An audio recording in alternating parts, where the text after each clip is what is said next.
Gold buyers, మీ కష్టాల్లో నమ్మకమైన మీ ఆత్మీయ నేస్తం.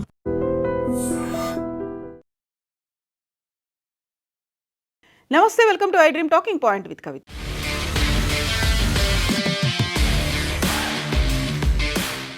పాకిస్తాన్ ఇప్పుడు ఎవరి ఆధీనంలో ఉంది? ఇస్లామాబాద్ అధికార పీఠంపై అసలైన పట్టు ఎవరిది? ఈ బోల్డ్ అన్ని క్వశ్చన్స్ ఉంటాయి. ఎందుకంటే ప్రజాస్వామ్యబద్ధంగా ఎన్నికైనటువంటి ప్రధానమంత్రి ఉంటారా, లేకుంటే ఆర్మీ చేతుల్లో పాకిస్తాన్ ఉందా అనేది. అదే క్వశ్చన్కి ఆన్సర్ ఇప్పుడు డొనాల్డ్ ట్రంప్ ఇచ్చినట్టుగా అనిపిస్తోంది. ఇస్లామాబాద్ అధికారం పీఠంపై అసలైన పట్టు ఎవరిది అన్నటువంటి దశాబ్దాల నాటి ప్రశ్నకు అమెరికా అధ్యక్షుడు డొనాల్డ్ ట్రంప్ తన సోషల్ మీడియా పోస్ట్తో అనుకోకుండానే సమాధానం ఇచ్చారు. ఇరాన్ యుద్ధం ముగిసిన తర్వాత ముస్లిం మెజారిటీ దేశాలన్నీ కలిసి అబ్రహాం అకార్డ్స్ అంటే అబ్రహాం ఒప్పందం, ఇజ్రాయెల్తో దౌత్య సంబంధ ఒప్పందంలో చేరాలని కోరుతూ ట్రంప్ ట్రూత్ పోస్ట్ సోషల్ వేదికగా ఒక సుదీర్ఘమైనటువంటి పోస్ట్ చేశారు. ఈ క్రమంలో తాను మాట్లాడిన ప్రపంచ దేశాల అధినేతల పేర్లను ఆయన అందులో ప్రస్తావించారు. అయితే మిగతా దేశాల అధికారిక దేశాధినేతల పేర్లను పేర్కొన్నటువంటి ట్రంప్ పాకిస్తాన్ విషయానికి వచ్చేసరికి మాత్రం ఆ దేశంలో ఎన్నికైన ప్రధానమంత్రి షాబాజ్ షరీఫ్ పేరు పూర్తిగా పక్కన పెట్టి ఆర్మీ చీఫ్ సయ్యద్ ఆసిఫ్ మునీర్ పేరును చేర్చడం అంతర్జాతీయంగా తీవ్రమైనటువంటి చర్చకు దారితీసింది.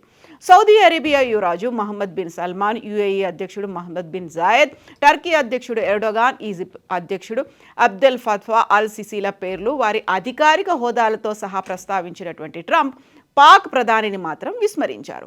ఇది దౌత్యపరమైనటువంటి పొరపాటు కంటే కూడా, పాకిస్తాన్లో ఎన్నికైనటువంటి ప్రభుత్వం కంటే కూడా, సైనిక స్థాపనతో ఏర్పాడైనటువంటి అంటే ప్రజాస్వామ్యబద్ధంగా ఎన్నికల రూపంలో ఎన్నికైనటువంటి ప్రభుత్వం కంటే కూడా మిలిటరీ ఎస్టాబ్లిష్మెంట్ పద్ధతిలోనే విదేశాంగ జాతీయ భద్రతా అంశాల్లో అత్యధిక పట్టు ఉంది ఆర్మీకి అనే వాస్తవం అందరికీ తెలిసిందే. ఇటీవలి కాలంలో ఇరాన్, ఆఫ్ఘనిస్తాన్ల సంక్షోభాలు, అమెరికా సంబంధాల విషయంలో ఆర్మీ చీఫ్ ఆసిఫ్ మునీరే పాత్ర కీలకంగా మారింది. మరోవైపు ఈ వీకెండ్లో పాకిస్తాన్ సహా అరబ్ దేశాల నేతలతో ట్రంప్ జరిపినటువంటి ఉన్నత స్థాయి కాన్ఫరెన్స్లో ఇజ్రాయెల్ను గుర్తించాలనే ప్రతిపాదన వచ్చింది. అయితే పాక్ వైపు నుంచి పూర్తిగా నిశ్శబ్దం వ్యక్తమైనట్లుగా అంతర్జాతీయ మీడియా సంస్థ అక్సియోస్ నివేదించింది.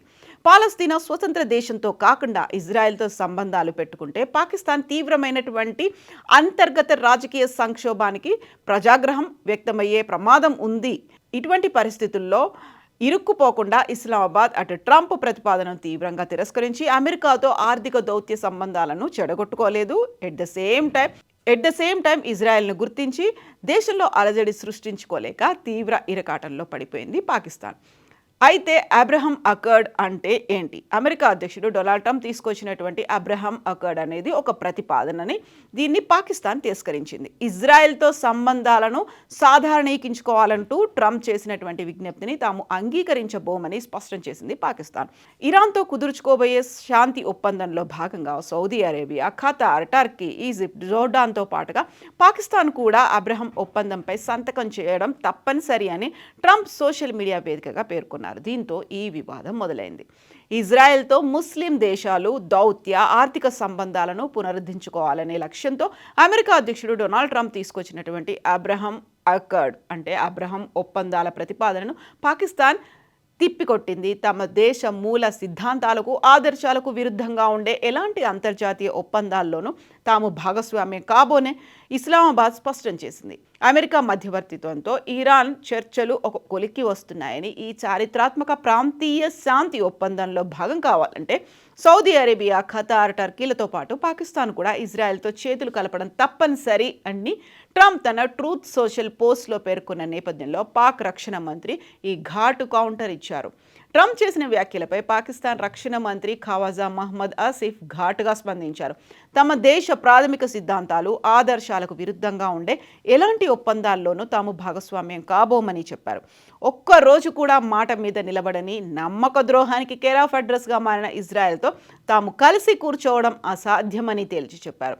తమ దేశ అధికారిక విధానం ప్రకారం ఇజ్రాయెల్ను ఒక దేశంగా గుర్తించే ప్రసక్తే లేదని వ్యాఖ్యానించారు. 1967 నాటి సరిహద్దుల ప్రకారం తూర్పు జెరూసలేం రాజధానిగా స్వతంత్ర పాలస్తీనా దేశం ఏర్పడే వరకు ఇజ్రాయెల్ను ఒక దేశంగా గుర్తించే ప్రసక్తే లేదనేది పాకిస్తాన్ చెప్తున్నటువంటి మాట. సుదీర్ఘ అధికారిక విదేశాంగ విధానమని పాకిస్తాన్ చెప్తోంది. ఈ విధానంలో ఎలాంటి మార్పు ఉండబోదని స్పష్టం చేశారు. ఇక ట్రంప్ తన ట్రూత్ సోషల్ పోస్ట్లో ఇరాన్తో అమెరికా జరుపుతున్న చర్చలు ఒక కొలిక్కి వస్తున్నాయని, ఈ చారిత్రాత్మక ఒప్పందంలో భాగం కావాలంటే ముస్లిం దేశాలన్నీ ఇజ్రాయెల్తో సత్సంబంధాలు పెట్టుకోవాల్సిందే అనేటువంటి ఒక షరతు పెట్టారు. దీనిపై పాకిస్తాన్ ప్రభుత్వ వర్గాలు మండిపడుతున్నాయి. ఇరాన్తో దౌత్యపరమైనటువంటి చర్చలకు అబ్రహం ఒప్పందానికి ఎలాంటి సంబంధం లేదని, ఎవరో ఒత్తిడి తెచ్చారని లొంగిపోయే పరిస్థితుల్లో పాకిస్తాన్ లేదని ఆ దేశ ప్రభుత్వ వర్గాలు స్పష్టం చేశాయి. అదేవిధంగా సౌదీ అరేబియా కూడా ట్రంప్ ప్రతిపాదనను తోసిపుచ్చింది. స్వతంత్ర పాలస్తీనా దేశ ఏర్పాటుకు సంబంధించి స్పష్టమైన శాశ్వతమైనటువంటి మార్గం సుగమమయ్యే వరకు ఇజ్రాయెల్తో చేతులు కలిపే ప్రస్తావనే లేదు అనేది సౌదీ మాట. గాజాపై ఇజ్రాయెల్ జరుపుతున్న సైనిక దాడుల పట్ల ముస్లిం దేశాల ప్రజల్లో తీవ్రమైనటువంటి ఆగ్రహం వ్యక్తమవుతున్న తరుణంలో ఈ అబ్రహం ఒప్పందాన్ని విస్తరించాలనే ట్రంప్ ఆశలకు గట్టి ఎదురుదెబ్బ తగిలినట్టయింది. ఇక ఈ అరబ్ ఇజ్రాయెల్ దేశాల మధ్య దశాబ్దాలుగా ఉన్న శత్రుత్వాన్ని ముగించి దౌత్య, ఆర్థిక, రక్షణ సంబంధాలను మెరుగుపరుచుకునేందుకు 2020లో ట్రంప్ ఆధ్వర్యంలో ఈ అబ్రహం అకార్డ్స్ ప్రారంభమయ్యాయి. మొదట యుఏఈ, బహ్రెయిన్లు ఈ ఒప్పందంపై సంతకాలు చేశాయి. ఆ తర్వాత మొరాకో, సూడాన్, కజకిస్తాన్ ఇందులో భాగమయ్యాయి.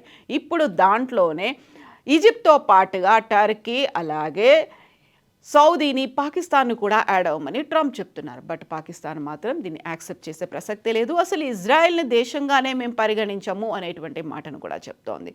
అయితే దీంతో పాటుగా అసలు ఇజ్రాయెల్, అమెరికా ఇరాన్ మీద దాడిని ఎప్పుడు ముగిస్తాయి, యుద్ధం ఎప్పుడు క్లోజ్ అవుతుంది, అబ్రహం అక్కడ్ ప్రతిపాదన వచ్చింది అంటే ఆ దిశగా ఏమైనా ముందడుగు పడబోతోందా అనేటువంటి అనుమానాలు, అనాలిసిస్లు కూడా వ్యక్తమవుతున్నాయి. మీరేమనుకుంటున్నారో కామెంట్స్ రూపంలో తెలియజేయండి.